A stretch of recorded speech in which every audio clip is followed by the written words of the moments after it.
ভারত আর বাংলাদেশের মধ্যে যে নদী নিয়ে চুক্তি হওয়ার পরও ফলাফল ভয়াবহ, সেই নদী নিয়েই কথা হবে আজ। গিয়েছিলাম সেই নদীর উৎপত্তিস্থলে।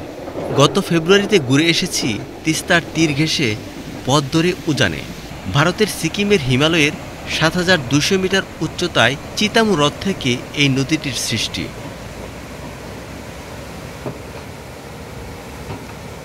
এমন এক জায়গায় বসে আছি বা এমন এক জায়গায় এসে পৌঁছেছি যে জায়গাটি দেখার জন্য অনেক দিন ধরে ইচ্ছে হচ্ছিল। জায়গাটি হচ্ছে তিস্তা নদী।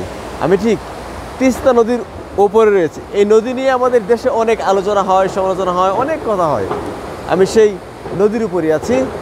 এই নদীটা বেশ কয়েক বছর আগে সম্ভবত একটা মহাপ্রলয়ঙ্করী পানির ঢেউ এসেছিল এখানে। ঢেউ না তো, পানির তোর এসেছিল ওই পাহাড় থেকে, ফলে এই ব্রিজগুলো ভেঙে গেছিলো। তিস্তার যে মেন ব্রিজ আছে, এটা ছোটো একটা ব্রিজ ছিল, ব্রিজ ভেঙে গেছে। এটা দিয়ে নর্থ সিকিম যেটা আছে, গ্যাংটক সিকিম থেকে লাচুং যাওয়ার যে পথটা, সেখানে যেতে হয়। আমরা সেখানে থেমেছি।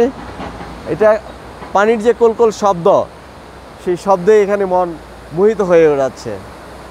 পানির শব্দে এই খরস্রোতা নদীটা এতই খরস্রোত যে মনে হয় এখানে কেউ গেলে নিমিষেই ভেসে চলে যাবে অনেক দূর। এখন শীতকাল, সেজন্য হয়তো পানি একটু কম আছে, কিন্তু প্রচুর পাথর আছে। এই নদীটা মূলত পাথরের নদী।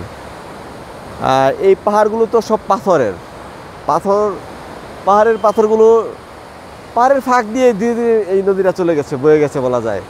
1000 বছরের পুরনো শত ইতিহাস, অনেক কিছুর সাক্ষী এই নদী পৃথিবীর। এবং এই নদীটা কিন্তু হিমালয় থেকে এসেছে এবং এটা বাংলাদেশ হয়েই চলে গেছে, উত্তরবঙ্গ দিয়ে বাংলাদেশে গিয়ে একদম বঙ্গোপসাগরে গিয়ে শেষ হয়েছে। দার্জিলিং পার্বত্য অঞ্চলের শিবগুনা নামক গিরিসংকটের মধ্য দিয়ে প্রবাহিত নদী তীরবর্তী উপত্যকা ঘন বনে আচ্ছাদিত।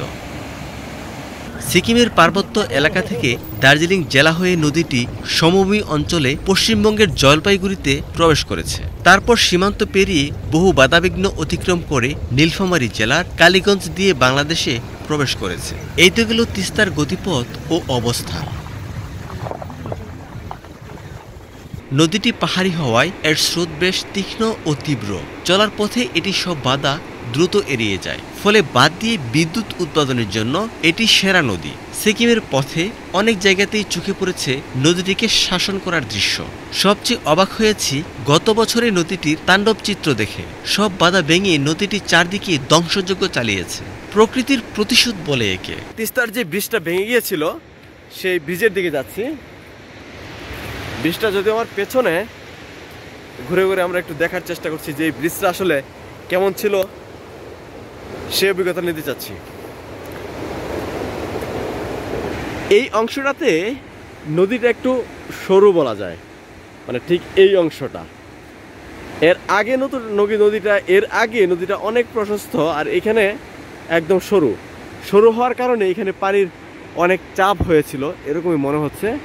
যেই চাপের কারণেই সব ভেঙে চুরমার করে নিয়ে চলে গেছে তিস্তা ওইদিকে।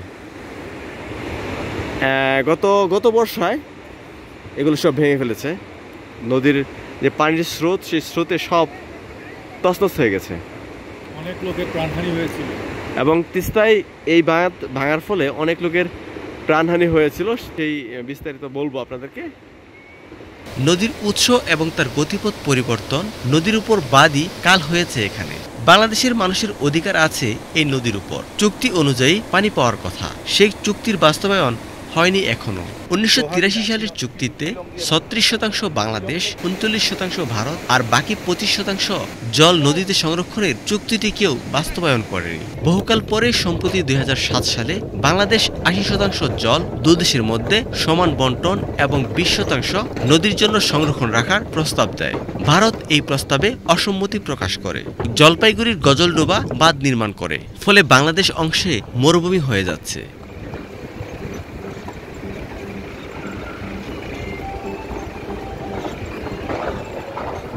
এখান থেকে আমাদের যে টুরিস্ট পাসগুলো আছে সেগুলো দেখাইতে হয়। মূলত টুরিস্ট যে পাস, সেই পাস দেখিয়ে আমরা আবার এখন উঠে যাব। এখানে একটা অনুমোদনের বিষয় থাকে।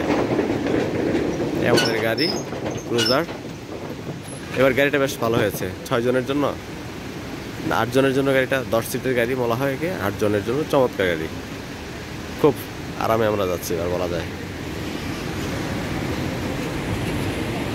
গাড়িতে উঠে যাব চলুন গাড়িতে উঠে যাই ওকে ওকে থ্যাংক ইউ একটি সংবাদের প্রতিবেদনে বলা হয়েছে তিস্তার জলের ব্যাপারে ভারত আন্তর্জাতিক আইন ও মামলার উদাহরণ মানছে না ফলে বাংলাদেশ অংশে তিস্তা মরে গেছে তিস্তার এই দুর্গতি দূর হোক তিস্তা নদীতে পানি ফিরে আসুক তিস্তা তীরবর্তী লোকজন তাদের জীবনমান স্বাভাবিকভাবে যাপন করতে পারুক এই প্রত্যাশায় ভিডিও শেষ করছি আল্লাহ হাফেজ